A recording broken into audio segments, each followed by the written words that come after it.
Yo, what's going on, everybody? It's the Kitty G, and I'm back again with another video. Today, we're going to be talking about NUNO Tavares has signed. We're going to be talking about the latest on Aouar.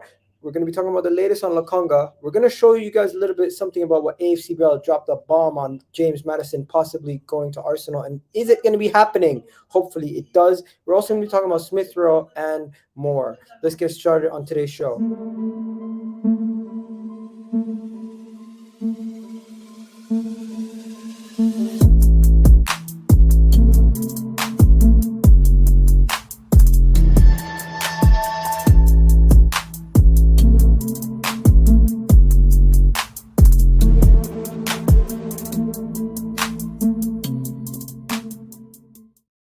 Yes, people. How's everybody doing? So today we're going to be talking about a bunch of things. But before we get any further, I need you guys to do me a favor. Smash that like button. Let's get this video to at least 100 likes. Hit that subscribe button if you're new on the channel. And also, do not forget, only 50% of the people who watch my videos are actually subscribed. So I need you guys to do that. But we're going to be talking about a bunch of things. Let's get this show started the right way. Big up to the people in the chat. Big up Skills. Big up Kim Z. Yeah. Mustafa's in the house doing his thing. You already know with my guy right here. And we got Jack in the house. Jack saying, what up? This is where the club is now. I'm getting excited. Never been excited by a Leicester reject. I don't think he's a reject. We'll be taking him away from them. But yeah, there's a lot of things to discuss. How you guys doing, by the way? Aslan and Koran? Yeah, Yeah, all good, good, bro. buddy. How's everyone doing? Big up Karan, big up you, girl. Big up everyone in the chat, Everyone's man. good. Everyone's good. Yeah, so there's a Everyone's little good. bit of different change in scenery today, guys. So if my lighting is bad, I'm sorry. But yeah, hopefully you guys can see me perfectly fine.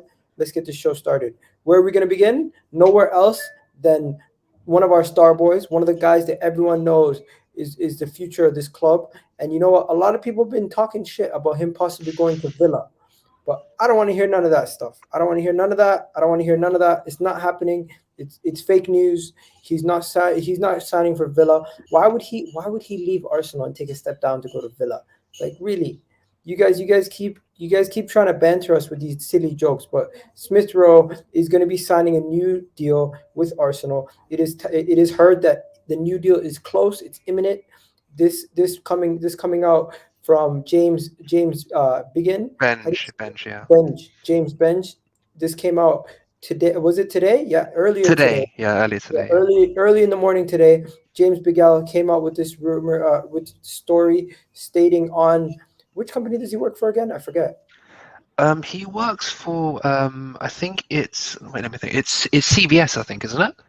Yeah. CBS Sports. Yeah, so let me just get exactly what he said and put it on the screen for you guys. This is what the article said. James Began said, Smith Rowe's new contract with Arsenal is coming soon. So this is a good way to start the morning, ladies and gentlemen. This was before the Nuno Tavares signing. It is not official. This is not a picture of him now. This is a picture from a couple of years ago, if you guys remember, when Arsene Wenger signed him up to a long-term deal. But Smith Rowe looks like he will be signing a new deal. It will be coming in very, very soon. Are you guys excited by the young winger, or is it just me? I mean, it would make you be silly not to be excited about someone as prodigious as Emile Smith Rowe, as another signing just coined him the Smith. I think I'm loving that name, by the way. I love the Smith. Like, what is this? That's brilliant. But he's someone that is going to be integral to our future going forward for the next 5 to hopefully 10 years. So to not be excited, and for the money that we're going to be paying for him, it's not like we've been fleeced. Like a lot. Sometimes this whole Villa situation was to look at his contract and try and bring some interest to the contract, I feel, and to only be doing it for 60 to 65k is not as bad as, for example, sometimes people will get double their wages, and then it's like, why? Because we've been silly with wages in the past. But to get him for 60, 65, fair enough. Happy. Let's move on with him.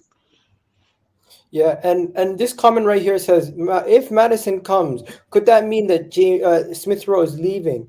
Aslan, would we be that stupid? Well, I hope we're not, but nothing will surprise me with Arsenal. Now, Yeah. in my Oh, we lost you there, Azan. Say that again. Yeah. We can't hear him. Can Can you you hear me him? now? No, I can't. Yeah, now you now I can. can hear you. Yeah. Can you hear me now? Oh, Yeah. no. Yeah. Yeah. What's going on, bro? So I can you hear me? Yeah, I can hear you. Just every time you say "can you hear you," you just It pause. cuts. Yeah, So just continue speaking. Right, okay. And then Well, right. So with the Maddison thing, look, I will welcome that signing, and I will be okay with Emile Smith Rowe being a backup because look, at the end of the day, the guy is 20 years old. He's still growing. He's still learning his trade, and to have someone like Maddison, who's like 4 or 5 years his senior, to look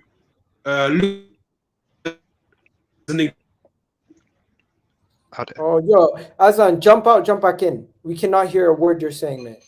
It's actually very bad right now. I don't know what's going on. I'll take the question. Gal, Yeah, Azan, just jump out, jump back in. So with the whole ESR versus Maddison thing, I mean, with when you're talking ESR, he's not just a pure 10. He's someone that it can be working as a left inside forward. It's very fluid. You're not having him just as a pure 10. He can actually play an 8 as well. He's quite versatile. So having Maddison come in, it doesn't necessarily mean that you're going to be pushing ESR out. It means that he will maybe go into that left inside channel role. He might even drop deeper. He might play on the right. He's versatile in that role. So it's not about actually replacing ESR. It's about complementing ESR with players that, as Aslan said, are more experienced, can teach him the tools of the trade, and actually progress him as a footballer. It's that simple. Nothing is going to happen with him. Okay, what about this new London scout poached off from Fulham? I don't think we've officially signed him yet. No. But I will show everybody what he is speaking about. If you don't know what he's speaking about, AFC Bell has been busy lately. Yo, AFC Bell has been busy, you know. He got verified too. Yeah, he got verified. He got verified. He was speaking about Saliba. He's speaking about this Fulham link. You know what? When I first seen the Fulham thing, I responded like, this is good news. And then someone responded back to me. They're like, why do you care about poaching somebody from Fulham? I'm like, these kind of things are important because you need scouts. You need scouts to identify good players. You need scouts to come in and identify who is going to actually walk into your team and make a difference. And these kind of things does help in the long run. Let's be real. Look, Gal, for me, if you're talking about scouts, the same people. The person that responded to you was probably gassed about Campos coming in. So it's sort of just like, well, there's a scouting network that we need to build to get the players on the pitch that we need. So in terms of James Ellis, there is James Ellis, who is the first team scout that we're looking to poach. It's a good signing because you need people that you can trust in the country. You need people that exactly, as that says, is specialised in the English market, because we're looking for Premier League talent. So to come in and do a job.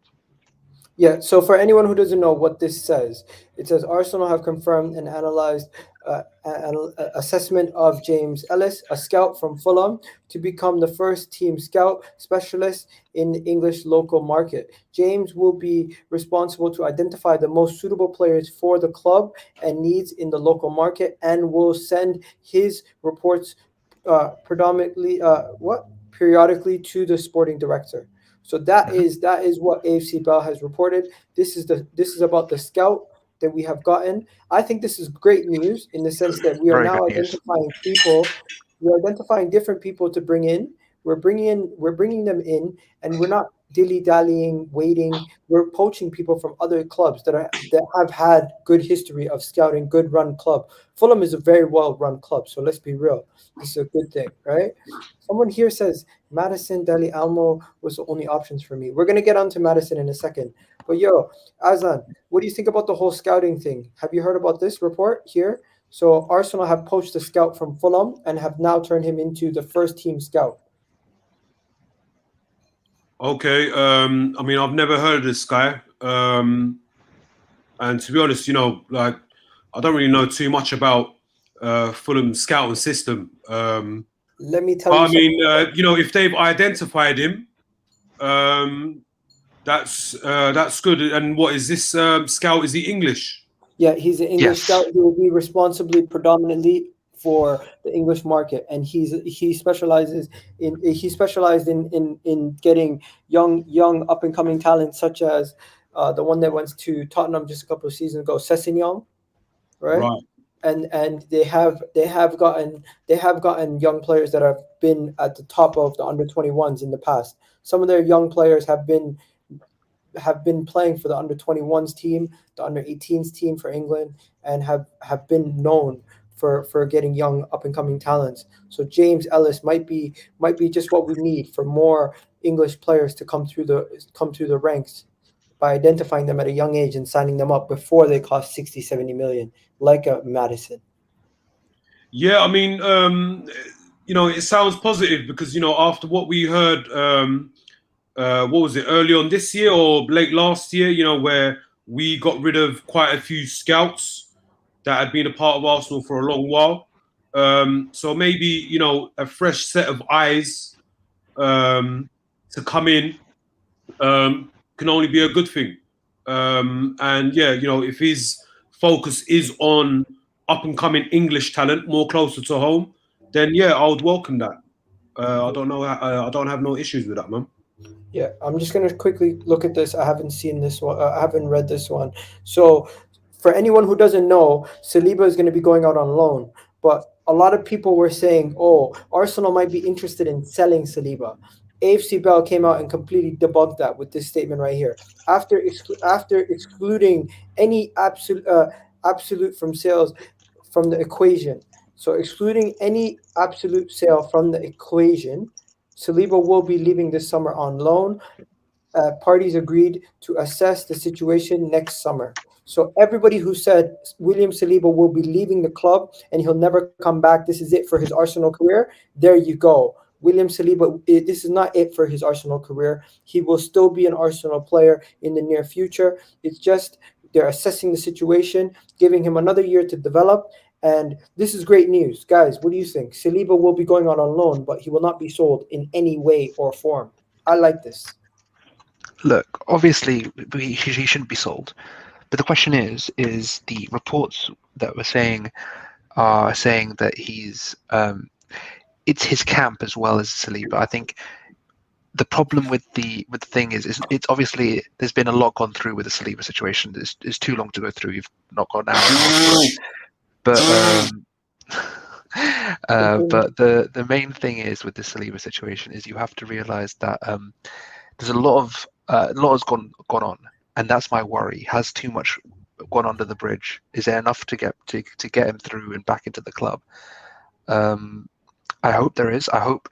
My main thing is, and I've said this on all channels that I've been on, is if we get Champions League football next season and he comes back, is he really going to be like, well, I'm going to leave now. Okay, cool. You're offering me minutes, and I'm still going to leave. I'm still going to bounce.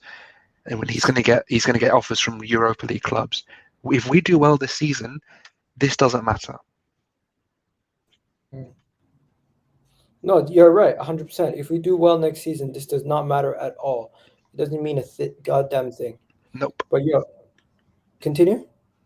Aslan. Yes. Yeah. If Aslan's got to say something. Aslan, I was going to ask you. William Saliba is going out on loan, but they've completely excluded any opportunity of selling him. Are you happy about that? Yes, no, I'm not happy. I will be taking calls in a bit. I'm not happy because for me, if we were serious and if Saliba was in our long-term plans, I would have much rather have seen, or I would have been more happy and calm about this situation on him going out on loan if I saw my club giving Saliba a contract extension just like they did with Kieran Tierney.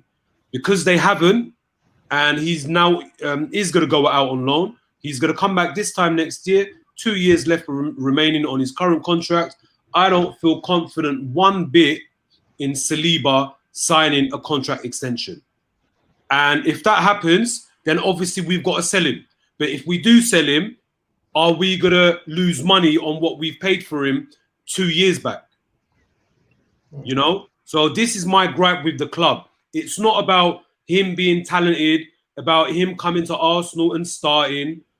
I'm not in favour of this of Saliba coming and starting week in, week out. My issue is how we've made such a big investment on a teenager that we haven't seen play a single competitive minute in the first team. We've paid nearly 30 million.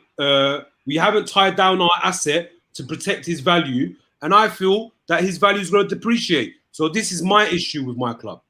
So look, I agree. He should go out on loan, get the minutes, cool. But again, it's all about protecting our asset, and the way I see it, our club is failing to do that. Yeah, I'm just going to say this. I agree with Aslan 110%. We should have signed him up to a long-term contract after we were sending him out again, having 2 years left and no negotiation power to get more deals done. That is a big issue in my opinion, and I completely get you, Aslan. What I need you guys to do right now is we have 150 people in the chat right now. Do me a favor, smash that like button and get this to at least 100 likes on this video. That would really help us out. Now, if you don't know what's going on with Saliba, he will be going out on loan, but AFC Bell has noted that both parties have agreed to assess the situation next season, and he will not be sold under any circumstances this summer. Now, going back to you, Artekas, what do you think about that whole situation? Artekas, you're on mute. Artekas, yo, you're on mute, bro. Okay, let him sort himself out. In the meanwhile, I was going to move on swiftly to the next topic. Have you guys already heard about some of these things that have gone on? Fabrizio Romano tweeted about Bellerin. Did you notice that? Yes, I did notice that. Okay. So Fabrizio Romano tweeted about Bellerin. He specifically says Arsenal, he didn't say anything new, honestly, guys. No. What he just said. Hello? He just said that. Hello, audible now? Yeah, we can hear you now. Go ahead. Yeah, I agree with Azam that we should have given him a bigger contract. I think 2 years. And after next year, he will only have 1 year in this contract, and we cannot negotiate. No, it's 2 years after next year. He's got 3 years now. It's 2 years after this season. Oh, still, I think we should tie him up to a bigger contract. That's what I think. That's fine. I can agree to that 100%. But the point I'm making is, and I'll say this to Aslan as well. It's a bit. I just think it's a bit. We need to. I think it's a case of reassess at the end of the season. I understand. I agree with you. We should have signed it to a contract extension, 100%. But it's a case of reassess. Let's see how he does, and let's see how we move forward. It's a bit. I think it's a bit all. It's all a bit last scene of the Titanic right now with Saliba from people on Twitter and on in the fan base right now, and we need to dial it down from about a 12 to about a 7. I'm still cautious. I still think the contract extension should be signed, but we shouldn't be at Saliba AVIs at war. Like, you know what I mean? Okay, yeah, let me ask you guys this. Everybody here, I think he's gonna stay. Koran? Stay. He'll stay. Stay. Do you think he's gonna leave? Yes, he will leave. Okay. Artekas, do you think Saliba will leave? Yeah, man, I think he'll leave. Okay, and what about yourself, my guy at the bottom? What's your name? Say. Stay. He's gonna stay. If you guys don't know, I'm in Toronto currently, and I'm here visiting some family and stuff. While I'm here, I will be doing vlogs. So if you guys haven't already checked out the first vlog that I did, it's out. I'll be doing a second vlog sooner than later. But yeah, stay tuned, guys, for that. Now, enough about the Saliba talk. Let's go straight to Hector Bellerin. Hector Bellerin you guys want to sell Hector Bellerin. Am I wrong? Everybody here agrees? Yep. Yes. Yeah, 100%. I don't even need to get Azan started on that. But what I'm going to say is there's still in advanced conversation between Inter and Arsenal for Hector Bellerin. If Arsenal wants to sell Hector Bellerin on a permanent deal, Inter Milan wanted to loan him out. Arsenal are not accepting a loan without an option to buy. As of today, right? Inter Milan are also considering another right back from Atlanta. So this could be a situation where Hector Bellerin does not get sold or get loaned out, Inter Milan are just going to look somewhere else, and we're still going to have Hector Bellerin. We currently, Arsenal Football Club currently have 4 right backs. Ainsley Maitland-Niles, we have Hector Bellerin, we have Callum Chambers, and we have Cedric. Those are 4 different right backs currently in the club. So we have a situation where we need to get one of them out. Oh, Saliba, free Saliba came in. Who's that? Is that Sahal?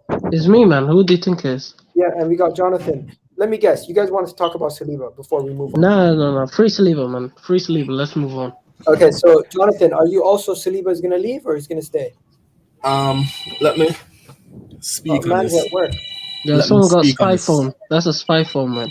That guy's a spy. Stop the ring for me now, please. Yo, Jonathan, Hello, Eddie. Is this you? Can you please buy a right back? Yeah. Buy back you. I heard he's a good player. Yeah. Yeah. Yo, someone Okay, said I'll speak to you all later. right backs are shit. You guys are harsh. Someone said trap phone. Someone said that's a Yeah, I was talking to Eddie, man. Come on, guys, man. Have some respect. I'm just talking to Eddie. Yo, Sahal, allow it. I'm kidding, Okay. man. I'm kidding, man. Guys, Hector Bellerin, quick question. If we loaned him out, would that increase his value, or do you think that would actually depreciate his value? I think you just get rid of him now. Just loan him, sell him for 10 million, anything. Sell him for anything. Fire sale. Let's do a fire sale, Arsenal. You can take all the players for 10 million, 5 million. We need to get some money in this season. Fire sale. I don't know why we don't do it. If we got some money clearly on the table, or we got some money in the bank, fire sale. The rest of them, we got like 5, 6, 7 players to sell. If we sell them all for 10 million, that's 70 million already. That's half of our transfer budget for the season. So That's true, I say, why not fire sell them? Why not? That's true. Okay, so talking about fire sales, Joe Willock. There's been a lot of news around Joe Willock. Someone, please, if you're getting an echo. It's Sahal. Yeah, thank you. Joe Willock, guys. Are we selling Joe Willock for 30 million? Aslan already said no. If you guys haven't watched yesterday's video, dramatically, we were speaking about it. Everyone was saying which side they sit on the fence. And I personally am of the side that I think if we can get the right price for Joe Willock, I would be willing to sell. Anyone disagree with me? Yep, we've gone through this, Igal. Yeah, I know we've gone through this, but I'm Yeah. asking for people who haven't heard the takes. But would you guys be interested in selling Joe Willock? Yes or no? Just straight up. No. No. Yes. 30 million. You need to double that at least. Double. Yep. Yeah. Okay. I don't think I would sell Joe Willock. I think we got too many problems in the squad as it is. Like, we don't need to make another one. Yeah. If we sell him, no, Igal, if we sell him, we need to replace him. That's okay. I know he doesn't play. Sorry. People in the chat, I need to know straight up. Let me know right now. I'm asking for you to comment, spam the chat. Sell if you want to sell him. Keep if you want to keep him. Let me know right now, okay? And also, don't forget to like the video while you're at it. I'm gonna go. I've heard your takes, Sahal, numerous times. I'm gonna go to people I haven't heard from. Jonathan, you go first. What do you think about Willock? Are you gonna sell or keep? The Willock situation, I believe that to keep Joe Willock, we have to play a 4-3-3, and the problem is we are not sure what kind of system Arteta want to play. I don't believe Joe Willock can play in a 4-2-3-1 system. So that's his, I would keep him only if there is a idea or a plan that, guess what, we're going to play a 4-3-3. For example, if we start off the preseason playing a 4-3-3, I can see the sense of keeping a Joe Willock. However, I believe he's an asset, and if we can get up to 25 to maybe 30, pushing to 30, I would sell him. Okay. And then, San, I haven't heard from you on this. Keep. Keep? Okay. Keep because... Sahal? Keep. Of course. Okay. So, do you want to tell us why you want to keep him? He's a good young player. I can give you a proper reason with Willock. It's quite simple. So as I think it was Jonathan who said earlier, he's not a 4-2-3-1 player, right? And if we're starting the season off in 4-2-3-1, that's fine. But 4-3-3 is a game state situation. It's when you're chasing a game, you're trying to look for a goal. And if you have someone like Joe Willock on the bench, you can actually keep him and say, look, come off the bench after 60 minutes, go and change the game, get me assist, maybe get in the box and get a goal. He did that time and time again for Newcastle. He's someone that if you give him a chance, he's going to run with it, and he's going to actually perform at a high level. So it's silly to have someone that can change the game and then just go, okay, 30 million, fine, take him. No, if you want Joe Willock, you need to pay Maddison numbers. You need to pay 60 million. You need to play that sort of range for him. He's that sort of person. He's that price. Like, we have other players to sell, as Srud said. It's very simple. There's too many players to sell. Why are we selling one of the players that actually has a great the club? Doesn't make any sense. Loan at worst. If anything, I would keep him as a sub. Yeah, and Aslan, I've heard what you had to say on this yesterday. Basically, Aslan was saying he thinks we should keep him. Do you wanna let people know why you think that?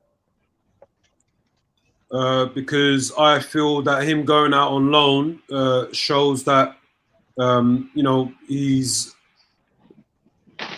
progressed, he's added goals to his game, and for me, the whole point of sending out any player on loan is to develop, get game time, and prove to the manager why he was sent out on loan.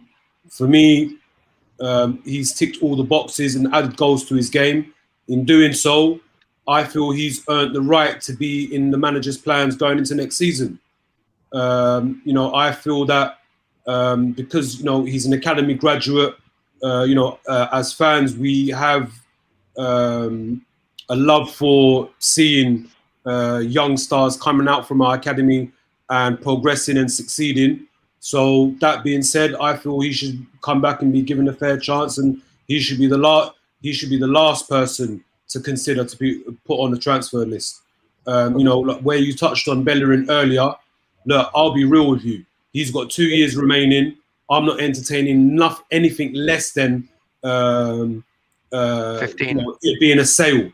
I'm not entertaining no loan offers. If we send him out on loan, he's got 1 year left, and then this time next year, his value would depreciate even more. I don't see it appreciating, going up. So yeah, that's just my thoughts on Willock. Bring him back, give him a chance into next season. At the end of the day, formations. Like Jonathan said, we don't have any idea what the manager's go-to formation will be. But at the end of the day, depending on who you set up against, whether the opposition is bigger or lower than you, sometimes you got to switch up your formation. So at the end of the day, I feel he would get game time. Maybe it's not as much as he did at Newcastle, but there are games there for him to get valuable minutes. Kesh, are you selling Joe Willock at 30 million? Yeah, most definitely. Yeah? That's the right price? Yeah. Probably try and sneak a buyback clause in there. Why not? Okay. Now, the next thing is we signed a player today, for anyone who doesn't know. So I'm just going to put him on the screen, and I'm going to let everybody know. I want to ask you, from a scale of 1 to 10, as a backup, does he meet all the criterias? Or would you, obviously, he's not a 10 out of 10 signing, but if you were to rate the signing for a backup, what would you give it? Because I've seen a lot of people giving him 6 out of 10, 7 out of 10s, 5 out of 10s. I've seen someone say 2.5 out of 10. That's Z. She's funny, but I don't know. I personally think if I'm gonna rate this, I want you guys in the comment section. Let me know what's your rating out of 10 from a scale of 1 to 10 for this rating. I personally think he meets the criteria. He's a young player. He's a left back who has the ability to improve. He's a Portuguese under 21. And you know what? He could become a full international sooner than later. This gives us an opportunity for someone to grow. He does not statistically match up with Kieran Tierney in the attacking third, but you know what? Overall, he can improve. I'll give it out of 10. I'll give it a 6 or a 7. So that's where I'm giving it, in between there. But yeah, I want to ask what everyone else gives it, and people in the chat, let me know. So I'm gonna go to you, Karan, first. What are you giving the signing of Tavares out of 10? The first comment actually I saw in the chat, you got it right, 7 out of 10. I think there's obviously mentality issues, as I know AK will get into, but in terms of profile-wise, he's got a great final ball on him. He does need to improve his defending, but you can see the club is looking to sign for profiles, not just I'm like a Chelsea go for just names and try and jig the squad around them. They've gone, okay, this is the profile of the player we need. We need an attacking left back who can advance into the left wing position in the top 5 when you go into the attacking phase. You get someone who can deliver a good final ball. He's strong. He's quite tall. Yeah, 7 out of 10. Just hope Tierney can get into him about the dog stuff. Apart from that, it's fine. Okay. What about yourself, Kesh? 7. What do you give him out of 10? Listen, for me, I won't go on and say I've watched the player quite a lot. Probably watched about 5 games of him all season. For me, he fits the criteria of what we're looking for. Like, we've been trying to do things the wrong way at Arsenal. Like, when we go and buy a decent player like Kieran Tierney, and then you go and add a David Luiz to it, and you just think, you just done something so good, and then you done something so bad. And that's not me having a knock on David Luiz. I'm just saying, why not go and sign players that fits the same mold? Show that you got a strategy, if you know what I'm saying. So what we're showing in this window is that we got a strategy. We're trying to buy young players who's got room to improve, can meet a ceiling, and we're not going to overpay for them. Because if you look at this signing now, if he doesn't quite pull up the trees that we expected to pull up, you spent about 8 mil for him. You can easily go and make 8 mil back, or even more. He's got 2 very strong foot. He's bow-footed. He's got pace. He's actually got a lot of skills when it comes to beating a player 1v1. Yes, he can improve defensively, but that's something that can always be learned. He's 21. He's got years to go and improve that. Now, if you look at it and you think, okay, he can't be any worse than bloody Kolasinac, can he? That's a plus. You know what I mean? So I'd give it a 7 out of 10. Now, no, but the thing is with Kolasinac, Cash, is that he could get into the final third, but you can get him in the final third, but he couldn't deliver the final ball. Kolasinac, this guy actually has a final ball on him. He has a final ball on him, but what I'm trying to say is Kolasinac, you just couldn't depend on him, and because he was exactly. We're saying the same thing, mate. Because he wasn't a young player, you couldn't allow yourself to give him that patience. This is a young player now. You can actually believe in him and just, this is a player that can go on and do better. He is more than competent of being a backup to Kieran Tierney. Okay. Yep. I'm gonna go to Jonathan next. Jonathan, what do you give him out of 10? First, I agree with everything Kes just said.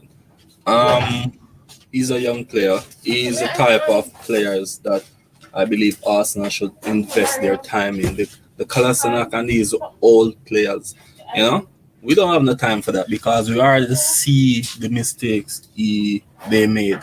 One example I want to point out. Do you remember the game against Benfica, Arsenal versus Benfica, in the last chance created, which he got the chance. He was the player that got the chance. He do a dummy, a fake, and then he chip it with his right foot and they hit the post. Now, there's a lot of fullback in the Arsenal squad. When they get those kind of chances, they're going to do some stupidness. So I believe the only area which he need to work on is the defensive area.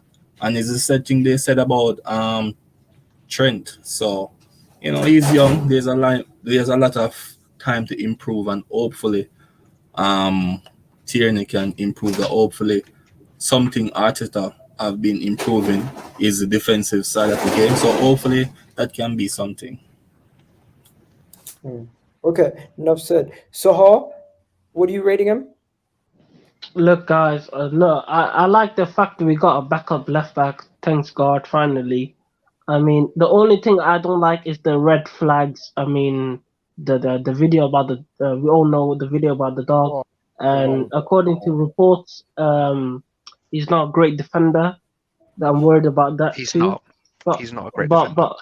But he's a backup left back. He's not going to play a lot. He's only going to play cup games, FA Cup games. So the only thing I worry about is his mentality and his ability. So those two things are the biggest issue. Does this fit the profile? I can argue I don't think it does really, because I think those two things are lacking. His mentality and his ability is a bit lacking in my opinion.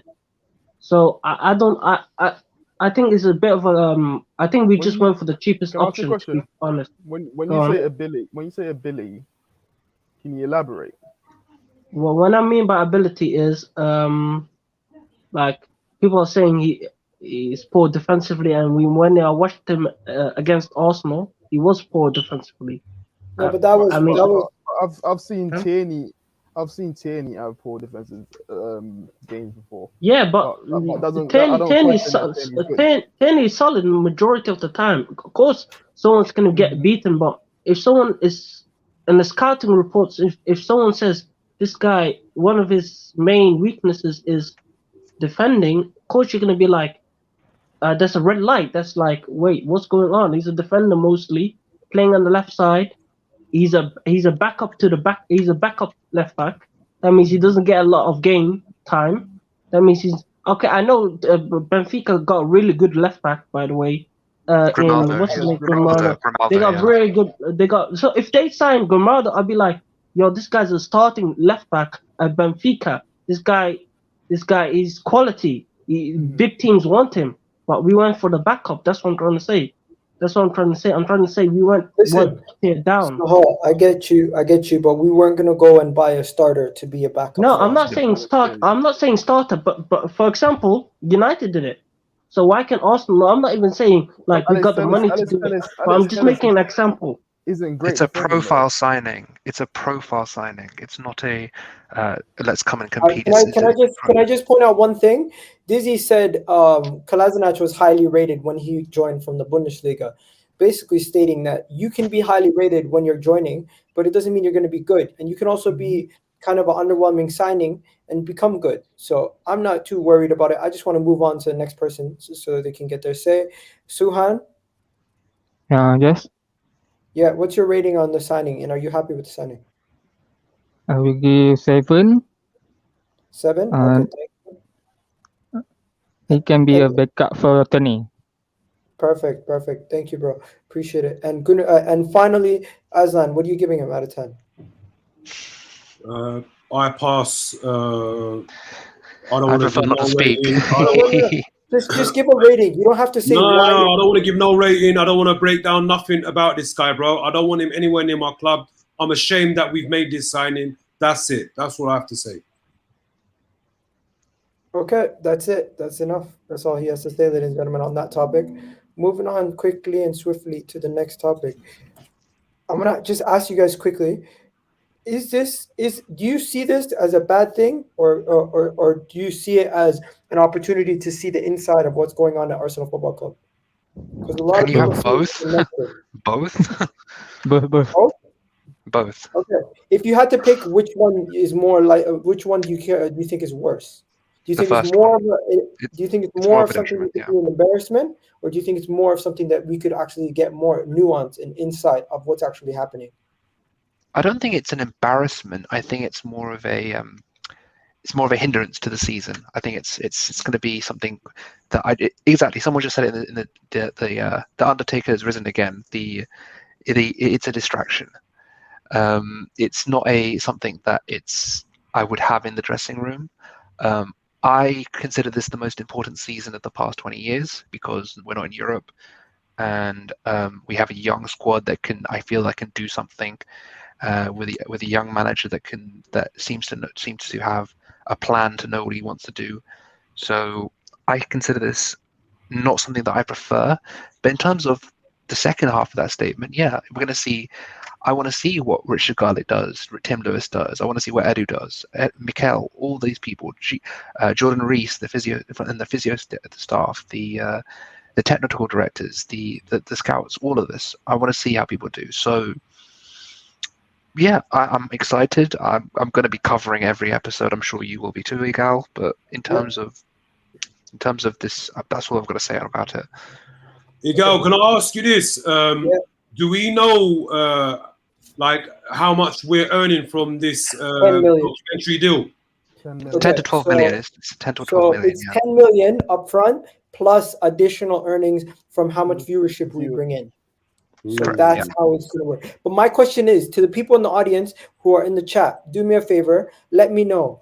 What do you think about this documentary? Do you think it's going to be an embarrassment? Do you think it's going to be something where we just get memed out of? Or do you think it's something where we can learn a lot about the individual characters of the players and we can learn a lot from this video or documentary, whatever you want to refer to it as? So Miguel, what don't we know about our current players, the shenanigans and the antics that they got up to in the change room anyway, bro? They will use their social media to film all that foolishness that we see posted up online anyway, bro. Yeah? And we're going to get, what, 10 to 12 million? So that just goes to show how much of a shit position we're in as a club. We're accepting 10 to 12 million. Like, this is going to be beneficial to us. It will be for brand deals. Also, specifically, one thing that we will see is we will see the actual relationships that they have between each other as players. We'll see individual characters in the dressing room and how they address certain situations, be it a loss, a win, a foul, halftime. We don't see these things. As much as we think we know these players, when we do when we watch these documentaries, we get to know more about them. We get to know who the leaders are, how they speak, how they address the dressing room, how the captain speaks. Right now, we call Aubameyang a weak captain. AK, you don't know that, man. You don't know that. Quran, no. 1 second, brother. What do you mean I don't know that? I know that from when results haven't gone our way from last season, I know that the club have okayed and sent out young players to go out and do a post-match interview. Okay. Our captain Hyde. So how do you know it's a hiding situation? The only thing I look forward to is Arteta mimicking Pep's hurry up and sit down. Nobody talk. That's what I'm going to be seeing. For me, I don't see why anyone's moaning about this. Like, listen, a lot of people on this panel, on this panel already thinks the club's shit. So what's the issue? If the club's shit, this documentary means nothing. It's not going to change your view or change the view of rivals. So why do people care what rivals are going to take from this? We're already in the class of the banter club. So what is this documentary going to do? Is it going to make us the banter club? Like, it doesn't change a thing. All it does is give us an insight of how this club operates. That's what I'm most thrilled to see. How do we operate behind the scene? This leadership, this what's it called, non-negotiable that Mikel Arteta speaks about. Let's see what's actually going on day to day in training, when it comes to team meetings and things like that. I want to see who's being the clowns from who's not being the clowns. Let's get some confirmation. Yes, we already think we've got the confirmation of how certain players are, but this will solidify it and this will put it to bed. And what you might find is the Arsenal fan base come together, and decide enough is enough. Maybe this is what we need. Because if we see that things like, for instance, guys that are still Arteta in, for instance, if guys like us are watching things like that and see, well, he's not really taking care of things like that, and it's getting confirmed to us, then everyone can bond together and start to say, you know what, you lot was right, we're with you lot. There is a disconnect in the club right now. There's a disconnect between the fan base and the club. It's very simple. I don't think anyone would disagree with that. There is a massive disconnect between the fan base and each other in the fan base. What this will do is this will show, as Cash said, what is happening at the club. I don't know the ins and outs of the club. I know the personnel. I can read about what they've done and what they're doing. But again, it's all narratives. If you get to see what's actually happening at the club, then we can all come together in terms of what we see on the thing. If it's on the screen in black and white, I don't think there's any way to I think that's there's no way to deny it. There's no way to deny it. And no, I'll be honest with you, right? No, sorry, go ahead, Kesh. I forgot what I was gonna say now. All right, slipped me now. Slipped me. Go ahead. No, look, I'll be real with you. I spoke about our CEO a few days back, when he released like a 5-6 minute video about the plans for women's football. Now, I would be much more comfortable in our CEO or the people at boardroom level or director level or even the manager to come out, not obviously reveal who our summer signing targets are or what our tactics are, but just give us an idea of what your plans are going into the new season. And even throughout the season, like if there was more clarity from our club, from them doing releasing interviews. So whether it's 5 minutes, 2 minutes, 10 minutes, I don't care on the length. As long as we see this type of clarity from our club, I would be more in favor of that rather than seeing this documentary being released next year. I agree with you. And you know why I agree with you? Because I've been asking for the same thing for quite a long while now. But you know why they won't do that? Listen, the women's scene, as great as we will say women's football getting and things are changing for the women's landscape and everything, it's a lot more easier to share an input. But when it comes to the Arsenal first team, we need to get out of our head. But we talk about these Artetas, these Vinay, as if they run Arsenal. They don't run the Arsenal ship. They don't. It's Stan Kroenke and Josh Kroenke that runs the Arsenal ship. So Vinay is not going to come out and say this is what we're doing, because for anything that is going to happen at Arsenal, it needs a agreement or signing off from those above. And I'm sure the same way us fans or haven't got any clarification or any proof of what's going on, I'm sure it's probably the same for them as well. In all honesty. Look, just to get off quickly, just before we move on, Igal, with this documentary, I agree. It's all PR. It's not some sort of get. They've seen the X situation. They've seen the protest. They've seen how the ESL was taken. But it is what it is, and we have to get on with it. I also don't believe that. I think there will be certain things that's censored, but I don't think. Well, Arsenal have full editorial control. Guys, let me just stop you guys there, and let me just move on to Amazon's the next. I'm sure Amazon's not going to agree to paying you if you're not going to give some sort of exclusiveness that's going on behind the scene. Otherwise, it makes no sense for them. No, what you have to understand, Kesh, is that they did this for the Rams, and they were one of the more open book documentaries with the Rams. Yeah, I know. I just want to let the two people backstage, Josh and Sohan. Sorry, guys, the panel. I have enough guys in. I just rotated the panel a little bit. You guys can come on next time. Cool. Thank you for joining, though.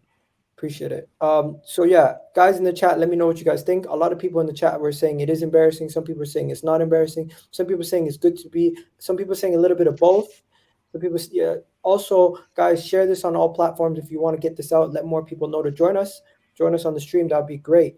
Gunnar Express, Natish, thank you for joining us. I want to ask Gunnar Express, do you think this is embarrassing? Or do you think this is something that can actually help us get more nuance on what's going on in the club? You're on mute, bro. Well, I kind of agree with Kesh. I don't see why anybody's embarrassed by it. We're already embarrassing anyway. We already say that we're banterful. We already banter ourselves. So what's the difference between, rival fans having a little bit more material to banter us with? I mean, at the end of the day, it all depends on how this next season goes. If we get top 4, if we succeed, there's nothing to banter us for, because the documentary is of the next season. So it all depends what happens. Some people think that Arteta is going to get sacked, so they're happy to see Arteta get sacked in this documentary, or blah, blah, blah. But there's always positives of it. You've got to look at Spurs. They got bantered for their documentary, but a lot of their fans are happy it happened because they saw what happened with Mourinho and Levy. They saw that it wasn't some of them saw that it wasn't actually Mourinho's fault more than it was Daniel Levy.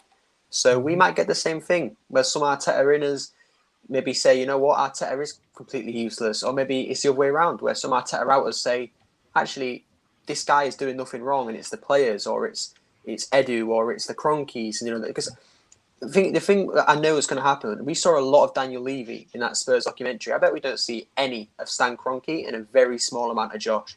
And that in itself the amount of screen time those two guys get dictates to me the Kroenke out whole protesting again. If we don't see a lot of those two guys, or at least one of them, get him out. Because Daniel Levy, he's still shit. He was there. He was in there. He was in. He's in the front lines.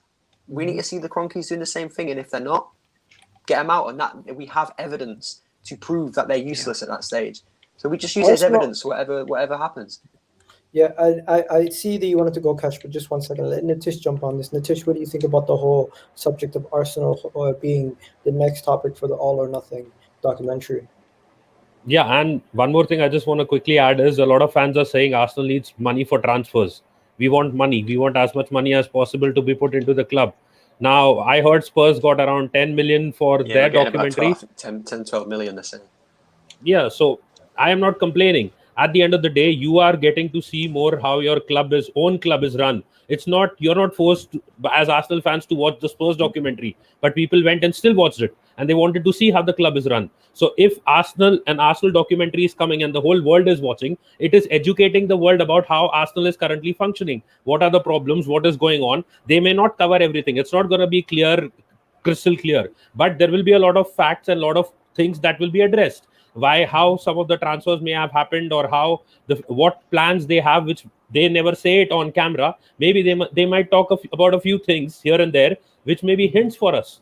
And I am all open to it. Without watching it, why will I say it's bad? You know what I'm most intrigued about? Yeah. I want to see who's picking out who's going and saying, listen, that's what I you meant. not doing your job, little things like we that. know who it is, Cash. It's Kieran Tierney.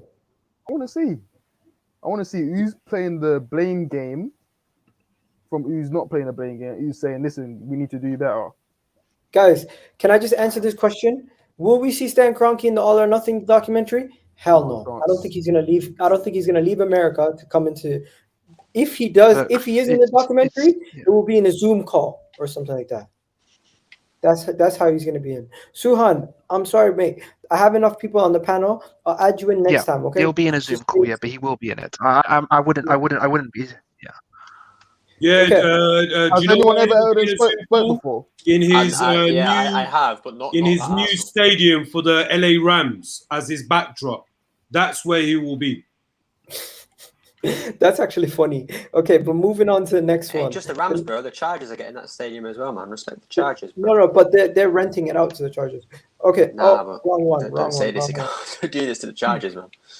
Wrong one. No, but it's you know what Kes said about who's to be playing the blame game. I mean, from what I remember in the Tottenham documentary, there was a clip between Eric Dyer and Ali as well. Where they had a little altercation in the changing room. So maybe something like that may open our eyes and. Yeah, look at it like this. What happens in the changing room? Quick. Their It's been fans going are on a complaining. little bit Their too long fans on are the complaining documentary. about Dele Alli not playing. They got clarity as to why in that documentary. So it's clarity of why certain things aren't. Yeah, we might find out why Martinelli's not playing so many games. But I want to move on quickly from this topic. I just want to move on quickly from this topic and go back on to the next topic. The next topic is we're going to be talking about Lokonga. So Lokonga has undergone his medical and he has passed his medical. This was yesterday, the reports that came out, and apparently he has passed his medical. So it's imminent that the deal will be done sooner than later. I'm not sure what's actually holding it up. It could be either quarantine or some sort of COVID-related thing with isolation. Yeah, that's what I was going to say, Kesh. You're right. So as of right now, this could be the next signing is pending, just like Tavares was pending to be announced. This will be the next one to be announced. And this is just more great news, guys. I'm not getting excited. This is a backup. But at the same time, this is a backup with the scope to grow to become a first-team player and to improve our team in the long run for the future. And he is a leader, character traits. We don't have to worry about this gentleman. He's a stout professional. He is the captain of his team at the age of 21 at Anderlecht. And you have guys like Vincent Kompany and Thierry Henry vouching for him, saying how good of a professional he is and how good of a potential player he could be. We've looked at his crap stats just yesterday with Kesh and Karan and Aslan and everybody else here. He does match up quite similarly to Thomas Partey type mold. It's almost like they went out and said, get me someone who's similar mold to Thomas Partey, but under the age of 23 and can take his place when he's injured or something like that. And that's what we have in Lokonga. I'm quite excited. I'm not excited the fact that we're getting him in general. I'm just excited of what the potential of this window could be now that we're going to have 2 deals done and we could be getting 7 to 6 signings over the line. I'm gonna start with Kesh. I can see he's itching to say something. What do you got to say, bro? Listen, for me, what we lacked last year was squad depth of like quality in terms of what does that player bring to you on the pitch. When Partey was missing, we had no one that could replicate what he could bring to the game, which was required for the system. With Lokonga, I see that. I see sort of similarities. I see the way he plays. I see the action areas and what he tries to do to impact the game. And I think it's a plus. It's a very big plus. Rather than having to bring in, for instance, the likes of El Neni trying to do the Partey role when we know El Neni hasn't got those skills to do that. And even though we say he's coming as a backup, listen, for me, if you're old enough to play, you're good enough to play in it. So if he comes in and he shows that he's determined enough and he's willing to play for Arteta, willing to play for the team and drive us forward, then who's to say that you can't drop a Partey? There you go.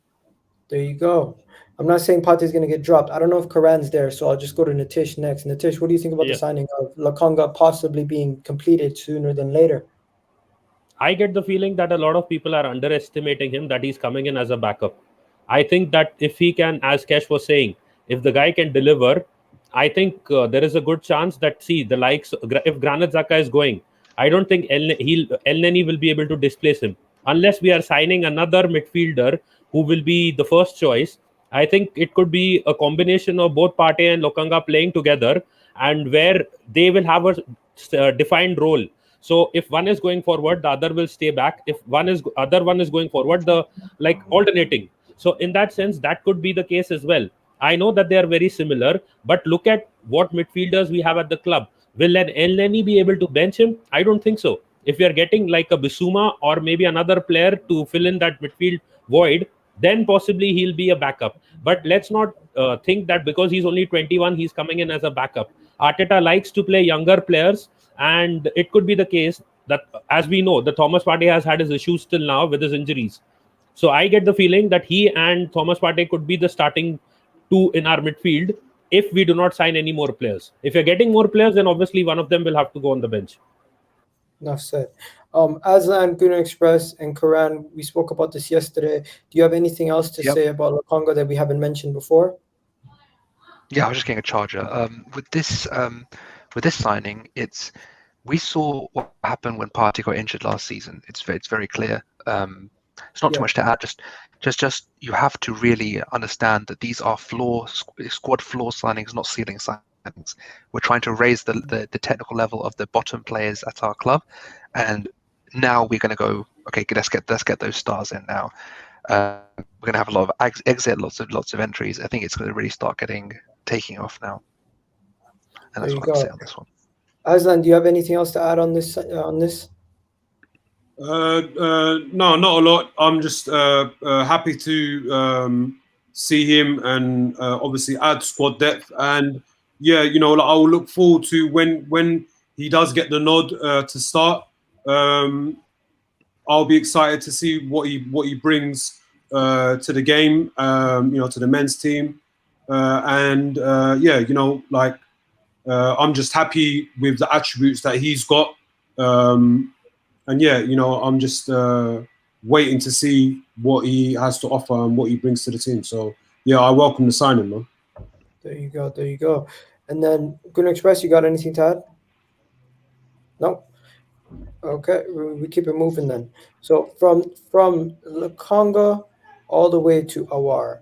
And if you guys don't know, the Aouar situation is quite interesting. So Aouar could be joining Arsenal. He is somebody that we've scouted before. We've been heavily interested in before. So let me just tell you a quick synopsis of what's going on. Tottenham are also interested in Aouar. Aouar is currently going to be sold for around 17 to 22 million pounds. Reported that Lyon have dropped his price from the 54 million that they're asking for in 2020. summer. So now that he is gone, now that he will be going this summer for that price, a lot of people are targeting him and looking at him. So Tottenham are one of the clubs interested. It has been reported that his agent was in London, and that has been debunked on Twitter. If I can show you guys this tweet right here, debunking that. That's the guy that everyone was saying was his agent. Says to Arsenal stuff, expect that is not the brother of Houssam Aouar, just a friend. So everyone who's thinking that that was Houssam Aouar's brother, it's not actually Houssam Aouar's brother. It's just his friend. And also this whole thing about Houssam Aouar's brother being in London, that was false. It was not his brother. It was his friend, and his agent might have been with his friend. But it doesn't mean that he's moving to Arsenal. It doesn't mean anything's being done. And even if it was, why would they tell us? So at this point, I'm not sure if Houssam Aouar is joining Arsenal, but one thing I do know is it feels like it's close. And when something feels like it's this close, majority of the time it's a smoke screen. So I feel like this Houssam Aouar thing is a smoke screen for a bigger thing. And we're going to be talking about it in a bit. So let's not jump ahead and talk about Maddison yet. But I think Houssam Aouar is a smoke screen. What do you guys think? Do you think we'll get both? Like you said the other day, Kesh? I don't think that's possible, but Listen, I would like to get both in it, but it's still kind of, when you're in the mind frame that you're not quite sure what the idea is, like whether we're gonna play a 4-2-3-1 or this 4-3-3 that the media's been saying is Arteta's go-to for next season. So that just leaves you kind of baffled. If it's going to be the 4-2-3-1, I think Aouar will be perfect for the system with a Maddison. If it's going to be a 4-3-3, then maybe not so much, because you need a more defensive player to be in that three. As I said, like, I don't know, innit? Like, whatever the club sign, as long as they're quality, I'm not going to complain. I just want quality. I'm sick of Arsenal signing players who are just mediocre. I want players who, when you look at them, they've got ability. They're keen on the eye. They can produce in moments. So, like, for him, he reminds me a lot like of Nasri. His name Samir Nasri. Technical ability, the way he drops a shoulder, beats a man. I can't complain with signings like that. I honestly, Kesh, I think Samir Nasri is an interesting show. I was, you know who I would have said? I would have said Haleb. No. Nasri is actually probably one of the best comparisons I've heard so far to Houssam Aouar. Okay. Anyways, because I just see him more of a midfielder and less of a winger, but he does play predominantly on the left side. What about you, Nitish? What do you think about this? Arsenal to sign Houssam Aouar. I'll say this in one simple sentence: Aouar and Maddison. Instead, I would take Grealish and Bissouma. Yeah, well, that's just not happening. Not Grealish. I know. Bissouma might happen. My preference would So be why those do we two do guys. this to ourselves? Why do we do this to ourselves? So No, that is, see, if I am saying if we are spending this kind of money on Aouar and we'll be probably spending on Maddison, if the numbers are there, we can add a little and go in for those players. The numbers still don't add up to what a Bissouma and Grealish is going to be. It's way out of our budget. Aouar and Maddison would probably cost around the same as Grealish, just maybe a little bit more than Grealish. Forget about Bissouma. Grealish is going for about 90 to 100 million. Aouar's going to about 20 to 30. Maddison maybe 60. And let me ask you guys a silly question. Factor in also the Grealish signing. A lot of that money will be up front. Let's not kid ourselves. No, I understand what you're saying. What I'm saying is, with respect to quality, I feel those two will suit our system and our team way better. And if we are spending that kind of money, like even if we buy Maddison and Aouar, we will be spending around 100 million. So why don't we add, like, say, make it 130 and get them? A lot of it won't be demanded up front. Like I would do. There's no way we're going to pay them 30 mil up front. Nope. Absolutely not. Even Maddison, with the Ben White deal, we're paying like 35 mil up front. There you go. We're not paying 50. If you look at, like, from what I've seen from the Tavares deal, they're not getting the 80 mil. They're 8 mil up front. From what I've seen from the Lokonga deal, they're not getting the 18 mil up front either. So a lot of it is Arsenal structuring it in a certain way where we still got a lot of our summer budget there to go and chase other signings. Yeah, with Tavares, it's 6 mil up front and then 2 in add-ons. There So you go. yeah, Okay. So please make sure you leave the what? The what? I don't what? even know, man. Chat's been What are going you, what are crazy. you on about, Melina? I'm so confused. Aouar and Maddison. Yo, let me just say this right now. If why is Kesh there? Because he's top at the moment. Okay, let me just say this right now. If Aouar and Maddison both sign, a lot of people who've been complaining about the window will be like, you know what, fair play. They're not going to complain anymore. They're just going to be like, now go do it, now deliver. But I think if Aouar does sign, that would be step one to more. Every time we make a signing, I'm not going to be happy. I want more. I want more until the end of the window. I'm just going to keep asking for more. I'm greedy like that. I'm sorry. I think everyone else in this chat will probably be the same way. You want more, I agree. right? I agree. You can always do more. I want more. I want that kebab guy blocked. What do you call it? Azan, what do you think about Aouar? Arsenal to sign Leon Ace and Aouar. Yeah, I mean, look, I'm not claiming that I've watched a lot of Aouar, but from what I've seen, like, look, he is a highly rated player. He does have a good skill set. And look, you know, for the price that he's been reported on, you know, financially for me, yeah, it makes sense. I personally would take a punt on him, but if it was just him, then for me that would be unacceptable. But I mean, obviously, if we did get a good centre midfielder and on top added a attacking midfielder, I'd be happy with it. But it can't be one or the other, just like the case was last summer, where it was either Aouar or Partey. We need both. And before I go to so whether that's Maddison and Aouar, cool. If it's Aouar and another attacking midfielder, cool. But it can't be one or the other for me. Aslan, Onana, what's his name, is not going to Arsenal, says Vibes FC. Are you upset about that? I know this is kind of random, but like. I mean, not because it's Onana, but you know, where we need a keeper who obviously brings, you know, to when we're playing out from the back, and when we need a keeper who's good with his feet, and you know, his overall, you know, being strong, commanding in set pieces, you know, when we're defending corners or free kicks in our third, keeping the defensive line, like shouting out commands and giving them, making them feel confident. Like, I just feel that we don't have that in Leno currently. He does have strengths, but I feel he's got more weaknesses. And this last season just gone proved that to me.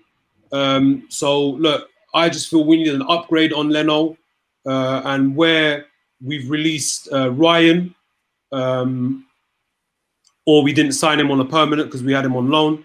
I just feel, yeah, we do definitely need a backup, possibly a starting a new goalkeeper. But I'm happy with the news that broke out about Arthur Okonkwo. I've heard a lot of good things about him.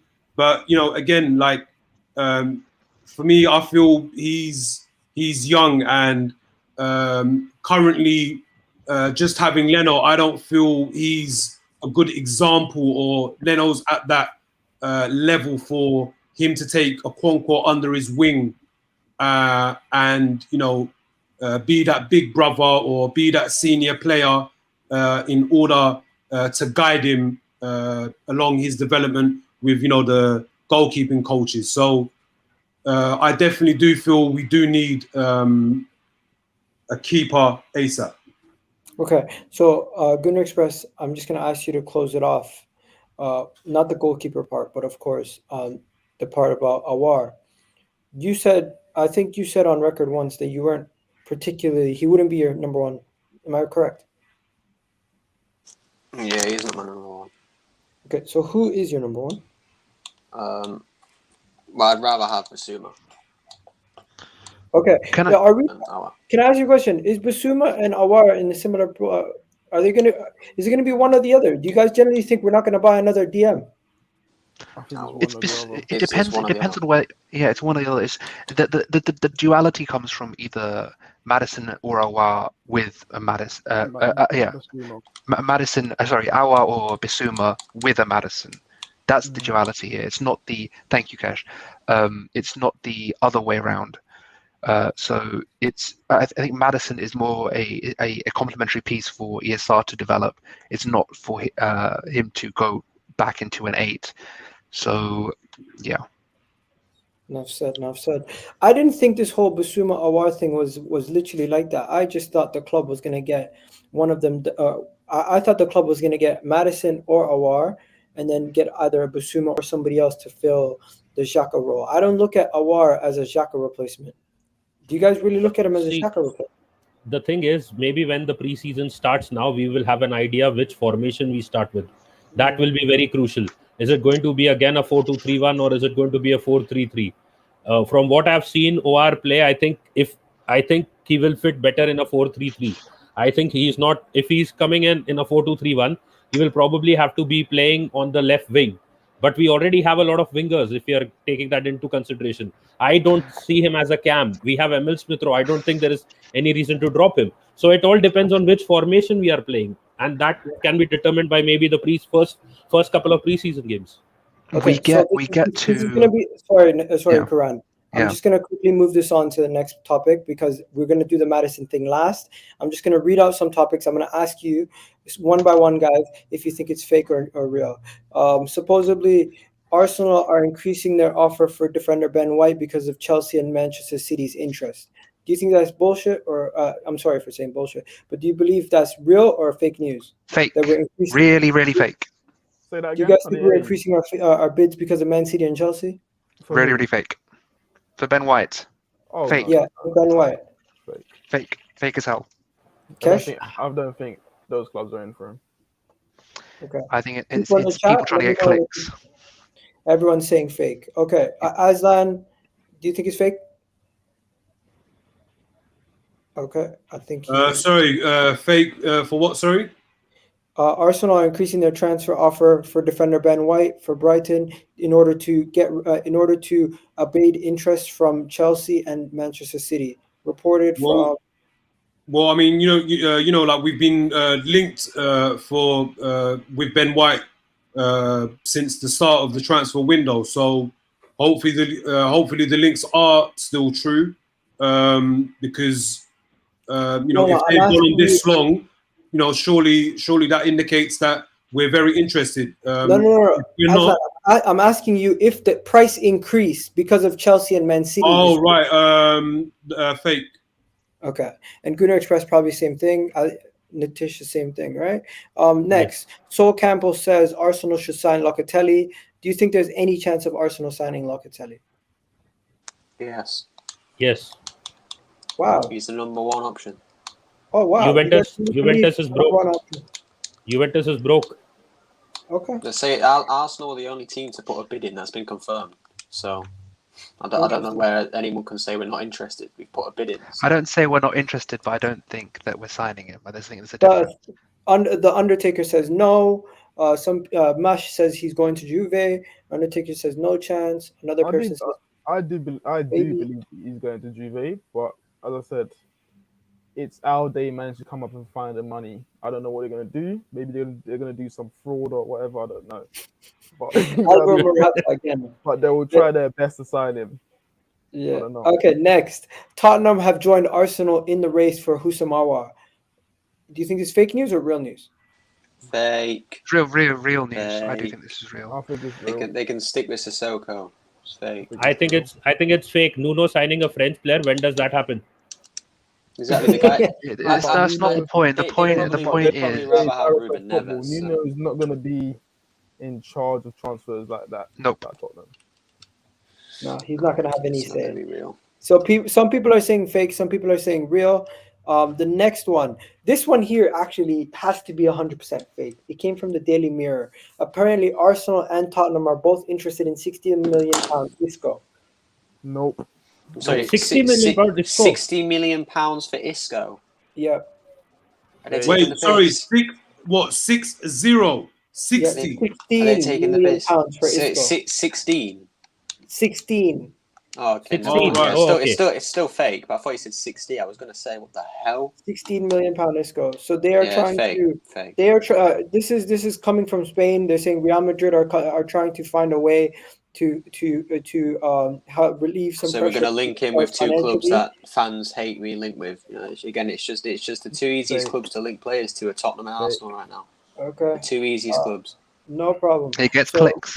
We've spoken Exactly. about everything else, but Ruben Neves. Is it true Arsenal have actually completed the signing of Ruben Neves and contracts have been agreed? Contracts have say been no. agreed. I haven't seen. No. I haven't seen deal agreed. I see contract. Listen, I do believe there's some truth in that. I do believe the way Arsenal's been doing the negotiation this summer is they've been making sure they speak to their clients, the players that they want, and they've negotiated the contract. It's like the Maddison. Bell's already confirmed. Arsenal's offered 4 years with an additional 1 year. I think there's a lot of players out there who's got contracts on the table from Arsenal, and Arsenal will decide based on how the market's moving, who's given a yes, and depending on who their first choice target is, and then they'll go in for him. So it makes the process a lot more easier. With the players already done, dealt with, it's just to go into the club and say, here's the money, that's how much we're bidding, boom, bam, bam, and you move from there. Okay, so this one is not real or fake. A suggestion has been made by a former Arsenal player for Arsenal to go back and buy academy youngster Daniel Malen from PSV before he makes his move to Dortmund. Now, this suggestion was made by, it doesn't say who it was made by, but it was the Daily Mail who reported it. Former Arsenal player suggested that the club do this, but that would mean they would have to work with Mino Raiola. Do you think the club would ever consider He was the former Arsenal player. Did they name him? Daniel Malen? I wouldn't be No, surprised if Lombard. all right, okay, never mind. I thought you meant as in a former Arsenal player said we should go buy him, but okay. No, we should go I buy get what the you mean. former Arsenal What? player. Wait, Daniel Malen. hold on. You said that totally wrong. It got. Yeah, because the way you said it sounded like a former Did Arsenal a player. former Yeah, Arsenal yeah, player? yeah. By A Daniel former Malen. Arsenal player recommended this Oh, okay, Oh, yeah, who is yeah. it? to an Yeah, article I written reckon by it'd be Daily Lombard. Mail. I reckon What? it'd be Oh, Lombard. Was it Freddie? So I If reckon it's it'll be Freddie Freddie. Lundberg, then yeah, I hear that because Freddie apparently loved Daniel Malen. He never wanted himself. Okay, No, but so, he had two periods at the club. so it Freddie. has to be someone who watches the Dutch game and would watch PSV. You don't even need to watch the Dutch game. The kid's quality. He's been quality ever since we let him go. Do We you should guys never have believe sold it? him. Do you think it's fake news or real news? First, I think no, it's fake, forget but I about want him fake back. news. Would take you him take back. Malen back? 100%. Would He's I quality. take him? I think he's in a similar mold to Bolligan. I think he's very similar. So I would say no. Yeah, for development of players, then maybe you look at it in a different way. But in terms of just would you take Malen back? Yeah, yes, as a quality we should player, never yeah, have sold Daniel Malen, especially not for the money we sold him for. It was No, a but few Arsenal £100,000. didn't want to lose him though. Arsenal actually offered a contract. He wanted to go Yeah, to and play. he never. Yeah, I get. I'm not blaming Arsenal for losing him, but we should have done more to keep him, kind of thing. But Yeah, no, of course. at least you've kept the players you've got now. You know, Okay, like Taylor so yeah, Hart. so that is that for today for faking news. But now on to the main thing. Main James event of the Maddison, evening. James Maddison to Arsenal. That's the main topic for the day, Who is right? it? Roman So we're Reigns gonna be versus talking- John Cena, bro. So I'm not gonna ask you if it's fake or real because we want it to be real, right? It's Bell. The bell has told. Okay. The bell has spoken. When the bell speaks, we listen. But Yeah. So this Plus is the he's picture that he verified put now up. as well. Remember that. Yeah, he's What? verified now, isn't he? He's The verified now. Kroenke's got him a verification tip. Yo, how did he get verified? Because he's Yeah. Bell. He's a beautiful, beautiful man. He knows what he's doing. How do you know if it's a man? That's what I'm saying. It could be a woman. It could be a woman. It could be a non-binary Well, person, of AFC Bell- course. It could AFC be like Bell an AI tweeted, robot. guys, let Yeah. me land. Could be Let me anything, land. bro. AFC Bell tweeted, guys, and if you guys can see that, what he said was he's been informed that James Maddison's camp is expecting an attempt from Arsenal in the coming weeks to sign the player. The club are thought to have lobbed back channels and offered the player a 4+ 1 year contract with the salary doubling of what he's earning at Leicester. Opportunity to wear the iconic number 10 shirt. So when I see this, guys, what are we saying? James Maddison to Arsenal. Don't give him the number 10 yet. James Maddison to Arsenal. It's happening. What are we saying? Don't give him the number 10 yet. Then who's going to take our number 10? I don't mind that number 10 decision because, like, no, I'm saying you wait. You don't give a number like that to someone. Just I'd wait a season. A number like that is a very, for me, the numbers of shirts matters. I know for some people it don't matter. So you could be saying it's just weird. It does matter. For me, especially with Arsenal, when you look at the number 10s, I'd give him 1 season, depending on how well he does, and maybe give him as like a reward. How much he makes right now? You've got to reward players for doing well. Doesn't make a lot. Express, man. You know that Laka wants the 10. Yo, can I tell you guys something? Can I tell you guys something? He ain't getting a fucking 10. The guy's a 9. He makes right now, what is it? 110 million. Yeah. So we would be giving him 220 million. Wait, 100. Wait, what? Million? 220k. Million? 220k. Sorry. Jesus 20K. Christ. Wait, Igal, sorry, how much is he on at Leicester currently? 110k. 110. Oh, so we're gonna be doubling his wages. Look, for me, like I'll be honest. Look, I agree with Guna to an extent. You know, like we've been horrible by giving certain players iconic numbers, right? But I'll be real with you. If we're gonna make this type of investment, you know, anywhere from 60 mil plus to bring this guy in to be a starter, he's got to get the number 10 because he's potentially going to be the marquee signing of this summer. So, can I say this, Tesh? You can probably take this. When people say he will not leave, or why would he downgrade, or why would he join Arsenal? What do you say to that? They said that about Partey. I genuinely don't understand the logic. If you look at what Maddison, cool. Leicester is a better run club. They've done better than us. They finished above us twice over the last 2 seasons or whatever. But when you have to take into consideration what this does for Maddison in terms of his profile. Who's clicking a pen? Can you please stop that? In terms of his profile, he goes global across the world once he comes to Arsenal. Leicester's not doing that for him. Leicester's not enhancing his profile. And if you look at what he's on there, he's on 110 and we're looking to double it. It's a no-brainer he's going to take that. It's not as if Leicester, cool, they're a better run club, but then Leicester's not winning the title. They've not got more chance of winning the title than Arsenal do. As long as people might want to make fun out of that and batter and say Leicester's got more of a chance. No, they do not. They're not going to surpass the likes of Chelsea, surpass the likes of Man City, and go and win a title. What they've done is incredible by going on and winning the title. But we all know a lot of the top 4 teams that back then dropped off massively. Massively. We're not going to see that in our lifetime again. I promise you. So it's a no-brainer for Maddison to step up at Arsenal. And what he does is not only benefiting himself, it's benefiting Arsenal, because what you then get from him is you then get a player who's got an incredible skill set. He's going to enhance you and create more chances for your forward players, which then gives you the opportunity to go and win games. And when you win in games, you gain more points. And when you gain more points, you then climb up the table. It's simple. Okay. Anyone want to go off the back of that? I mean, see, to be honest, go on. No, go for it. No, I was saying, according to me, I think Maddison is a great player. He's not world class. That is why I said it, that I like the player. I'm not totally against him. But if we have to spend that kind of money, I would rather go in and get someone else.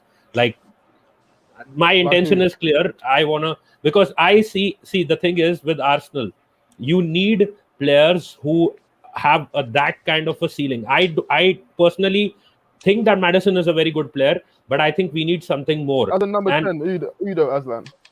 But you know who's their replacement for them, for Maddison? It's Tielemans, supposedly. Tielemans is going to slot. I wouldn't think it would, because Tielemans. No. That's what a Leicester fan told me. If Maddison Leicester fans. I'm not saying they're fans and genuine, but no, they're just not. Tielemans isn't a 10 unless they're going to switch to like 3/8, which I doubt they will. He's a deep lying playmaker. Yeah, exactly. He's a Locatelli type player. The way they look at it, they're saying that's what they're saying. Oh, Karan left. I can't see doubt that'll happen. See, Leicester is Aslan. a selling club. If they sell him, Aslan. they will probably get in someone Not else. Aslan, sorry, Matish. So Yeah. who's a 10 out there right now that you think Arsenal Don't say could Grealish. attain? Don't That say you think Grealish. Arsenal could attain for that money? See, that is where I think that I will stick with Smith Rowe and get in a guy to play on my left wing with Saka on the right. And that is where if Rowe gets injured, who then fills into the 10? See, again, we need. That is why I'm saying, if the first thing is, if we want Smith Rowe to extend his contract or stay long term at Arsenal, Smith going to extend his contract anyway. Yes. Yo, So my guy's talking to you. You know, we don't want to hamper. I'm not being arrogant. It's I'm not. gonna let me take this, Cash. Let him have it, man. Let me take this. Let him have it. When we sign Maddison, they'll all be fucking crying anyway. It's Look, safe look. Go ahead. Same thing. Go ahead. Yeah, all right. So with this Dario comment, yeah, you won your first FA Cup last year. We got 14. Karma, yeah, karma. It's okay. You've finished ahead of us a couple of seasons. It's okay. And if you really think that with if you really think you're gonna finish to get above us next season when we have no Europe and we have a squad that's a youthful squad that's on the rise, keep that faith, mate. I will see you at the end of the season. It's not just bottle another season, yeah. Just forget the way to look at it is this: it happens every single season. You aren't going to sign Pepe. You aren't going to sign Partey. You aren't going to sign Gabriel because they're going to come to United. They're bigger than you. They're better for better clubs. Every single season we got that player. So I don't get it. Where's the logic? It's not arrogance, and if you listen to what I said Leicester is the better run team. They're the better team that's finished above us the last 2 seasons. I've said that, so I've given them their flowers. But what I'm saying to you, and listen carefully and apply logic. Yeah, we've got some nice racism in the comments, based on the team. Can the mods block these guys? Honestly, like based on the teams, they're being blocked. They're being blocked. Okay, that's fine. Based on the teams who are going to win the title over the next 5-6 years, City, Chelsea, perhaps Man United might get their chance there as well. Leicester is not going to surpass those teams. So yes, Maddison can stay and try and get Champions League if that's what he wants. But with being on 110k, remember that's his contract he's recently signed. 110k, Arsenal can go and better that. Leicester can not give him double what he's got now. They wouldn't give him that. Yeah, Leicester's not going to enhance his profile globally the way Arsenal can. Correct. Yeah, players are not just playing football based on I'm playing for that club. A lot of players right now are trying to build their brand. Leicester's not going to build that brand for Maddison. I've been watching football for a very, very long time. I understand how this thing works. I understand the extracurricular market for players these days in terms of building a brand and building a legacy. For him now, he comes and earns double what he's earned at Leicester. He also comes to Arsenal where his profile is going to rise and he's going to try and build a legacy in terms of trying to elevate Arsenal from where they are, which is the dumps. We're in the dumps right now. He is a player that can do that, provided you continue making the right transfers and bringing them. We can surpass Leicester if this club's pick up and start doing the right things, and he can be the first part of that puzzle. So don't come in and tell me it's arrogance, because it's not arrogance. If you look at where I've placed Arsenal to finish, I placed them to finish below Leicester. I was actually backing Leicester to finish top 4. Kesh, So he's trying to trigger you, bro. This Dario guy does this all the time. He's one of these guys. You got Big Zuba, you got Dario. Everything you say is wrong. It's always wrong. Anything about Arsenal. Can't the mods block this motherfucker, bro? What's this guy on? Aslan, it's being blocked, but you can see it on this end because it's StreamYard. Wait, we've got a good comment actually from Pumped Up Cakes. I don't know whether he's a Leicester fan or not, but he says no clued up Leicester fan will say Tielemans is a 10, but Rodgers has plans to play 4-3-3. They'll get 70 million for Maddison, invest in other positions as well. That's what I'm saying. Yeah. I don't think Leicester will go and spend 70 mil in a cam, but they'll go buy one. They might go and get someone. They might go and get a low-end player like a Mateus Pereira and say, we'll build him up. Or, we'll switch him in and out with maybe like a youth player or even maybe try and push someone like a Harvey Barnes maybe more inwards This in guy's the saying midfield. That Arsenal are too they've good. got options. Leicester are. They think a lot of people say Leicester don't have depth. They do, but you just don't see it. You just don't see it a lot, and they will show their depth when they need to. And this Maddison deal is a great time for Brendan Rodgers to show his team has depth. And Leicester are a quality team. That's it. They are quality.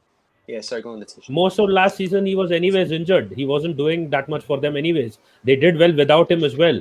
So I think last season is the, you can say, blueprint for them, that even if Maddison isn't around, they buy in another player who can fit into their system and like work for them. About?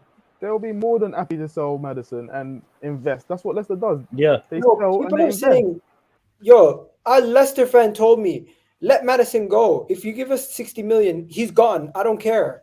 He's like, we can replace him. You're giving us 60 million is a bigger mistake for you guys. That's what he was saying. Another good point here, actually. Maddison has an ego, and he would love to be the guy to put Arsenal back on the map. That's the thing. Maddison might have a poor ego. We'll put that up. That's like a bad ego. But it's a good point. Like, he might have a shit ego. Like, he might have an attitude. But where's that comment? Who said that comment? I want to highlight that. It was the end. Yeah, that I think you just had it up then. Yeah, the end. The one that you got first. It's a good point because Maddison does have apparently a poor, like not poor attitude, but a very I'm the best player type attitude. And at Arsenal, he's allowed that because he probably would be the best player. Let's be honest, or one of them. And if he knows that I can take Arsenal to the next level because I think I'm the best player in the world, blah blah blah, which maybe he is, maybe he isn't. That's not particularly bad for Arsenal if it can be controlled. If he, every now and then you'll have to reel him back in, but it's a point. Like, we need players that want to take us to the next level and believe that they can, which is why I'm a little bit of a fan of Tavares because I see what he did with Grimaldo might have been a bit whatever wrong. I don't care, but he's got faith in his ability. That's what it is for me. It shows that he has faith in his own ability and that he believes that he should be playing. So I'm fine with that attitude as long as they can control it. If it gets out of hand, it can be an issue, but I'm sure Maddison can control it. Otherwise, he wouldn't be at Leicester. Do you know what I mean? He'd be down at West Brom or something. But I have a question. We always tend to complain about the fact that players come to Arsenal to build their own brand. And they at times they don't just come to play for Arsenal. Like they don't come to play for the badge. I'm just giving an example. Like towards the end, it was Ozil. He wanted to stay just because his brand was being highlighted. He was always in the media and always getting the attention. You're getting it wrong. You're getting it totally wrong. Ozil didn't come to Arsenal just to build his brand. He came with good intentions. But because of Arsenal's continuous failure, players, that gets washed away. Your belief, your determination gets washed away. It's a synergy. Players have to want it as much as the club wants to want it. You can't just blame Ozil for that. Exactly. I'm not saying that. I'm saying towards the end of his career. Yeah, but that's the end. There's a reason for that. Yeah. He fell out of love with the football. He's not winning anything at Arsenal. So, of course, you then focus on your future. You focus on your future. You build your brand. I don't blame him for that. Yes. So what I'm saying is, if we feel that Maddison will be coming to Arsenal because it obviously helps him build a brand and become global, is that a good thing? Would you want such a player, or would you want a player who's also an Arsenal fan and wants to play? There has to be a balance in life. If he's coming because he believes he could put Arsenal back on the map as well as benefit his own life moving forward, then cool. I'm cool with that. I don't see a problem with that. The thing is with this Maddison deal is, where can he improve the squad? Yes. Is there a place for him tactically? Yes. There is a young player that he can mold. Yes. Is he a leader in the locker room and on the pitch? Yes, he's a technical leader. He's someone you guys all have seen his interviews. He's someone that you can put in front of a camera. You can have him back in the dressing room. He'll do bits. You know what you're getting with Maddison. The thing is as well. This isn't the reason why we should sign him, but this is just adding on to it. He's going to be one of the main people in front of that camera in the documentary. We're going to see a lot of Maddison because he's going to want to be there. He's going to want to show that he's a part of what we're doing. And at the end of the day, we're going to see a lot more about him as a person, and whether he is just a cocky little twat who just wants to be the best, who thinks he's the best of the best, but maybe he isn't. And I think again, let's go back to documentary. It's going to show a lot about these players and how they act. Do they, have a massive ego and an attitude, or do they not? Again, are fans just making things up or believing fake rumors? And it links back to it. Like, I'm gonna say the same thing I've said all the time. Don't believe anything until you see on the website. The website is the only thing that is actually going to verify any of these stories. Maddison, whoever. But the other thing we're talking about with Maddison is, he has a role. Either he's a left-sided player as well. He's someone that will fit in going towards that. Hey, Dizzy. Oh, you want to make yourself full screen? Just do that. Hey, Dizzy. But yeah, he's someone that can. This Dizzy guy thinks he's everything, bro. Whenever he comes on stream, he never talks. Now, big up Dizzy. I love Dizzy. He's cool, man, but he's really short and it needs to grow up a little. No, the thing is, in a 2-3-5 or 3-2-5, whichever, or even a 3-1-6, he fits that left-hand side channel next to the left wing quite well. He can play in that central 10 role as well. So there's no reason that you cannot not get Maddison. He's versatile. The fluidity between him and ESR will be magic, I feel. And there is a place for him in that attacking third. And where did we struggle last season? Is creativity, and Maddison will definitely give you that. The short back left as well. He has an explosive shot on him. He can play. He can give you a couple of good long shots as well as get in the box and do that old Ramsey role. You can rely on him to get that extra man in the box. So it's a great signing for you and in the whole club. Okay, so guys, a lot of people are asking to be moderators. I think the moderators got it under control.